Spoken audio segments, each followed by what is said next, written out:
Day one of the Men's World Championships is complete, and we got some updates from your Seattle Kraken, hence why I'm wearing the UMA hat, even though it is the offseason. We'll talk about World Championships and one member of Team USA who is also with your Kraken last season, the one and only Mikey Eyssimont.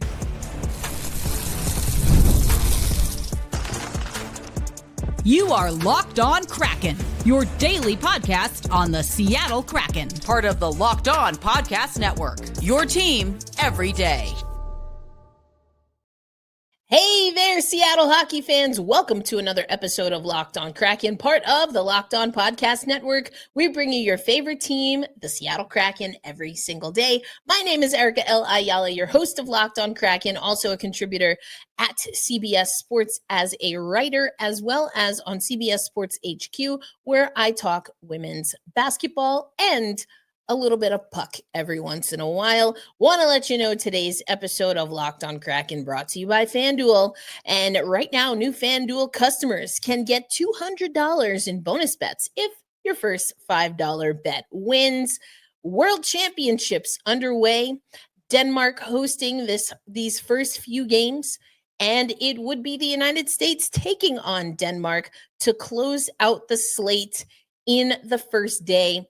And we'll talk about the Seattle Kraken players, how they did, what their teams did, all of that coming up on today's episode. We look at the first game and we see that it was Finland taking on Austria. 2-1 win in favor of Finland. Then you had Czechia versus Switzerland. 5-4 in overtime for Team Czechia. Sweden was able to take care of Slovakia 5-0. Same score in the USA game, 5 for the United States, 0 goals for Denmark. In the USA versus Denmark game, we saw Mikey Eyssimont, who we'll hear from later on the podcast, Joey Daccord. We also saw Matty Beniers and Oscar Fisker-Molgaard in action. So that was, as far as we are concerned from the Seattle Kraken perspective, the marquee game. And that's why I'm wearing the UMA hat, baby. Congratulations to Joey Daccord. Got his first start, got his first win, got his first shutout representing the United States. I had a weird, emphasis, shutout. He got his first shutout. Matty Beniers scored 2 goals in this game, including one that was net front. Told you, with Jessica Campbell, 2025 year of Beniers. We heard him talk in exit interviews about what he wanted to focus on, skating being one of those things. I think overall, players like Beniers have been talking about net front presence is going to be something that the Seattle Kraken have to do moving forward. So it was great to see Beniers with a grinded out, gutsy goal right in front of the net, but then also fed high slot one-timer, able to get on the board. For Joey Daccord, got an awesome start here. And in the third period in particular, Denmark really hammering the goal there. But it was Joey Daccord was able to stand up 48 shots to 26, 48 shots on goal for Denmark. So 43 saves. 43 shots overall, 43 saves in a 5-0 performance by Joey Daccord. So, I think he's going to feel pretty good about what he was able to do here. And, I'm just so proud to see those guys. I'm looking up the official stats. Let's see here. Having a little difficulty. Let's go here. Apologies. IIHF.com is acting a little funny for us here. Either way, great performance from Joey Daccord. I was trying to get the official tally here, but can't exactly see that on the IIHF website right now. I don't know why it's acting a little funny, but great performance. Some of what we heard from Joey after the game. I always say a shutout is a team result, and the guys played awesome tonight. I thought we executed our game plan pretty well for our first time playing a full game together. It was pretty impressive. Now, Daccord is on this team alongside Swayman, who was the other goaltender that suited up for the game. So with Joey having a good performance, does this mean that he'll get some ice time down the road? Of course, this is a Denmark. I shouldn't say of course, but this is a Denmark team that I almost said Seattle Kraken, that the United States was expected to get the win against. But again, Joey still has to step up here. So I like what we're seeing there. Other players that, of course, were in action. And I didn't mention Mikey Eyssimont the other day. I he was added, I think, right over the weekend or something, and I didn't mention him in our roundup, so that's on me. My bad for that. Just an oversight for me. So blame my head and not my heart. But it was really great to see Mikey Eyssimont named to this roster. So when you look at the Seattle Kraken in Worlds, we got a really great email. Fantastic, very Kraken-esque graphic as World Championships started today.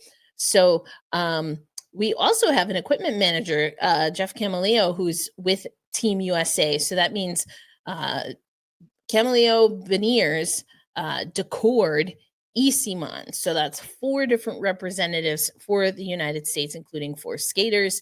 Then you have Brandon Montour and Riker Evans for Canada, Adam Larsson with Team Sweden, Elle Tolvanen with Team Finland. I mentioned Oscar Fiskar Molgaard with Team Denmark, and Philip Grubauer. He was the only member of the Seattle Kraken not in action, and that is because Germany hasn't played yet. They will play tomorrow. So, there you go. But we did see everybody else in action, and Finland gets a win. You see Sweden get a win. The United States obviously got a win. So, Canada also has not played yet. They will play tomorrow. But the only person taking an L for today is Molgaard. So played the United States. What can you do about that? But I mentioned it really quick. Germany playing tomorrow, Sweden playing Austria.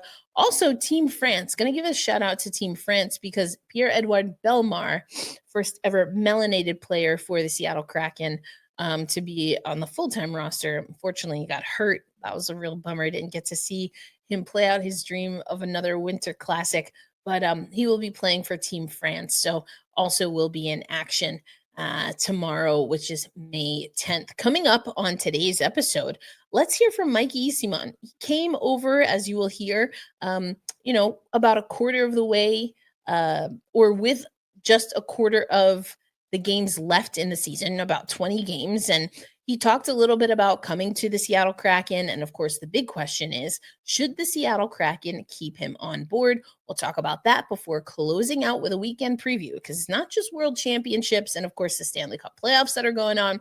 You've got the AHL, the ECHL, and the WHL, all with ties, of course, to your Seattle Kraken. We'll get into that coming up. Today's episode of Locked On Kraken brought to you by our friends at Amazon Fire TV.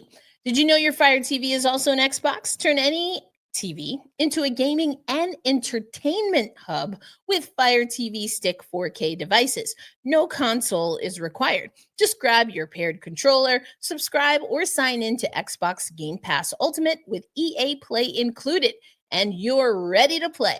Dive into hundreds of premium titles from EA Sports College Football 25 to Call of Duty Black Ops 6 and Avowed.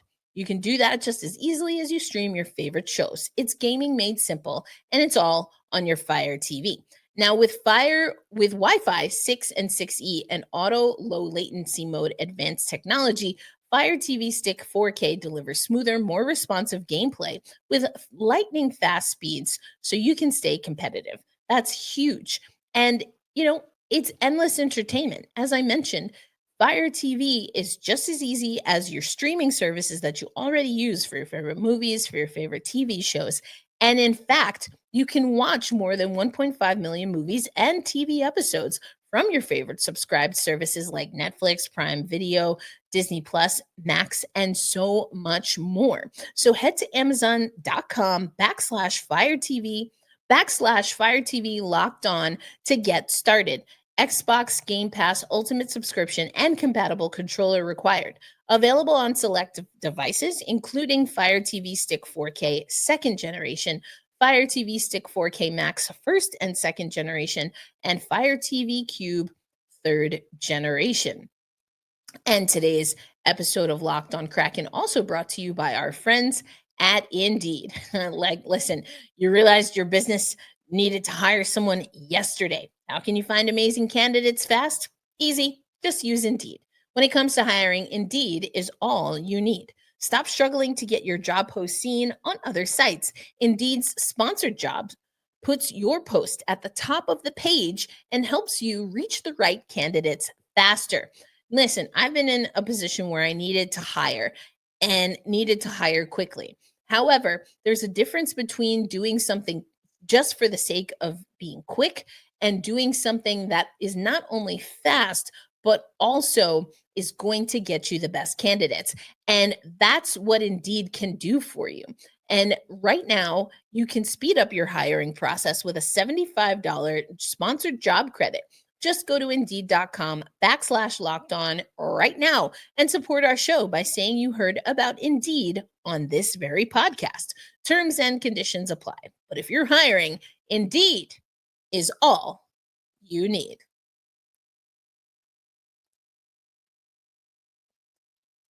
Thanks, as always, for making Locked On Kraken a part of your daily destination, and for some of you, your first listen of the day. Erica L. Ayala here, gonna take off this UMA hat. I just got so excited because some of our guys really put on a performance for day one of men's world championships happening right now, at least in Denmark. And so proud. Year of Beniers 2025, 2 goals for Team Canada. And of course, Joey Daccord with a shutout. We love to see it. But someone else you saw on the ice, Mikey Eyssimont. He was added to the roster a little bit later. Mentioned that in the first segment here. But Eyssimont was someone who came to the Seattle Kraken a little bit later with just about 20 games left. Here is, what he said about coming to Seattle, basically with only 1/4 of the season left to go. Games, it went by really quick. I mean, that's almost a fourth of a season. And, I'm thinking about it last night in bed, just really going to miss it, my time here. We spent a lot of time on the road, actually, and got to know a lot of the guys really well here and the staff, and just really thoroughly enjoyed my time here, and, felt like I found a part of my game that I hadn't quite found yet this season, and that's my goal every year, is to elevate my game to a point where I'm playing the best hockey I've ever played, and I think I got to that point here. I felt like once I coming to the new team, I felt right away in that Nashville game that I felt like my wings were unclipped a bit, and I was able to kind of be me a little bit more, and I can't say enough about the guys here really putting me in a spot where I can be comfortable off the ice, and that helps me a lot on the ice too. So I feel like I was able to play with a lot more speed, and with my line mates here, and play with a lot more confidence and moxie. Change is always exciting. So the first thing you feel is a kind of excitement. It's trying to find your way in the league. I feel like I've established myself. Not many players are, asking me who the F are you anymore. So guys kind of known around the league a little bit now, and feel like I'm an NHL player, and so getting to know new guys and new faces. It's tiring, and it takes a lot out of you. But once you settle in, it's been amazing. Have you asked anyone else who the F they are? No, I haven't. I haven't. So we'll hear a little bit more from Mikey Eyssimont. In addition to what I thought was really funny, Eyssimont's not that guy. He's not going to ask someone, who the F are you? Although he has been asked that. And that's because, he is a fourth line kind of guy. But we also heard that I love that he mentioned the word moxie. That's one of my favorite words. But he also talked about feeling that, he was able to really get into his game with the Seattle Kraken. And if we look at how he did, spent 57 games with the Tampa Bay Lightning, played 57 games with Tampa Bay, 5 goals, 5 assists for 10 points. Now, he only had 6 points comparative to with the Seattle Kraken. That being said, he only played, as we mentioned, and as you heard Mikey say, 20 games. So nearly as many points in fewer games, nearly a third fewer. And he had 4 goals and 2 assists in that time. Mikey Eyssimont, getting those fourth line minutes. We heard a lot from Dan Bylsma about he is someone who can attack, plays in the hard areas. That was definitely visible. You heard him talk about utilizing speed, which I love. He also talked about, how he came here and he felt like he was able to really elevate his game. That's a goal that he has every season. And I just have to put this out here because we know we're in search of a head coach. And I know some of you have some names that you've put in the chat on YouTube. We'll get to that next week. But I mean, Eyssimont, Yanni Newman, Capo Caco. I mean, there's so many players that we heard say that they feel their game had been elevated when coming to the Seattle Kraken. You think of Ellie Tolvanen also playing in World Championships, as I mentioned. So why was it that so many guys, well, not so many guys, but that there were more than a few guys that said they felt their game elevated, but that didn't translate into the Seattle Kraken as a whole having a better team? And again, if there's some guys that really felt that they were able to fit into this system, that they felt their game was respected, how is it that we then let go of a coach that was responsible for the coaching staff that was able to unearth those things? And then another question that I have is if Mikey Eyssimont was a good fit before, and some of this you have to take with just maybe Eyssimont or other moves weren't available going into the season. But why is it that this is a front office that seems to make pretty good changes at the deadline, things of that nature, but we can't quite get the right mix of players on this roster to be a perennial playoff team? Yes, those are a lot of hypotheticals, but I think they're valid questions. And I think Eyssimont is an example of not everything was all bad with the Seattle Kraken team. Did we overcorrect by firing Dan Bylsma? I guess only time will tell, and it will definitely be predicated on who the next head coach is. But Eyssimont, love to see that he's in Worlds. So what does next year look like for a player like Mikey Eyssimont? And again, I wanted to just offer up some bigger questions that maybe an Eyssimont case study can offer to what is next for the Seattle Kraken team. But first, does Eyssimont want to even return to this team? And then question of the day, would you want Eyssimont on the next Seattle Kraken roster? Let me know in the comments. But let's hear from Eyssimont about what he thought about his time in Seattle. And then also, he got chirped maybe a little bit about his attempt at a Michigan goal. So we'll hear that. Yeah, absolutely. Like I said, I've thoroughly enjoyed my time here, and I'm going to miss it this summer. The boys have been so great. So, yeah, it's a great organization. It's part of that elevation scoring the Michigander. I'm really pretty happy that I attempted it. Obviously, it didn't go in, and we lost the game. But, just something I've worked on quite a bit in practice and like in a more of a serious manner instead of just for fun. So I was pretty happy with the attempt, but it's too bad it didn't go in. How close was it, you think? It just felt like there was a defenseman's stick coming down on me, and I kind of had to get it in tight. There was room, there was room. I just didn't hit the post. All right, we'll forgive you for that one, Mikey. And again, let me know in the comments, do you want to see Mikey Eyssimont on the 2025-26 Seattle Kraken roster? Coming up, let's get you ready for the weekend because there's plenty of playoff hockey, including, of course, some Seattle Kraken affiliates. And we will get into that as we close out today's Friday episode of Locked On Kraken. As I mentioned at the top of the show, today's episode of Locked On Kraken also brought to you by FanDuel. The NBA playoffs we know are in full swing, as too are the Stanley Cup playoffs, and every night delivers highlight-worthy performances. I mean, I'm just saying, New Yorkers are liking how the Knickerbockers are looking, but there's major moment shifts and can't-miss moments throughout the playoffs. We also have the PWHL playoffs happening, and if you want to hear more about that, listen to the Women's Hockey Report. We go live 10:30 a.m. Eastern Time tomorrow. Whether it's a game-winning shot or a breakout player, there's never been a better time to get in on the action. Like I mentioned, PWHL is in action. WNBA is getting ready to start, but who has some of the best odds when it comes to the playoffs? You can check that out at FanDuel. Looking at the Stanley Cup odds right now, a lot of people are liking what Edmonton can do, maybe a Dallas, Carolina.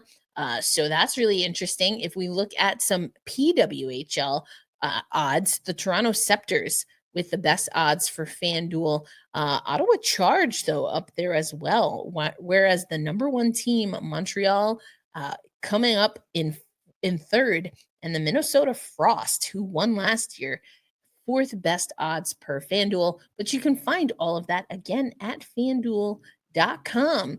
And so if you're new to FanDuel, it's the perfect time to sign up because you can head to FanDuel.com and place your first $5 bet. WNBA, sixth best odds to take a title for your Seattle Storm. PWHL, I just mentioned. NHL, I mentioned. NBA, and so much more. And if your first $5 bet wins, you'll get $200 in bonus bets. So make every moment more with FanDuel, an official sports betting partner of the National Basketball Association and us here at the Locked On Podcast Network. All right, Seattle hockey fans, I hope you're ready for some playoff hockey this weekend. We've got so many things in action. I mentioned it, though, that IIHF will continue, so we'll see Philipp Grubauer likely in action for Team Germany, and I'm very curious to see if Gruby is able to get that consistency that he just didn't get with the Seattle Kraken and how that bodes when he's playing for Team Germany. But not the only group in action, as we, of course, have the Coachella Valley Firebirds that will also be playing this weekend. And I told you they dropped their game the other night, so they really got to get this win. They'll be on the road playing the Abbotsford Canucks and got to win this game. We have not seen the Coachella Valley Firebirds fall before the final.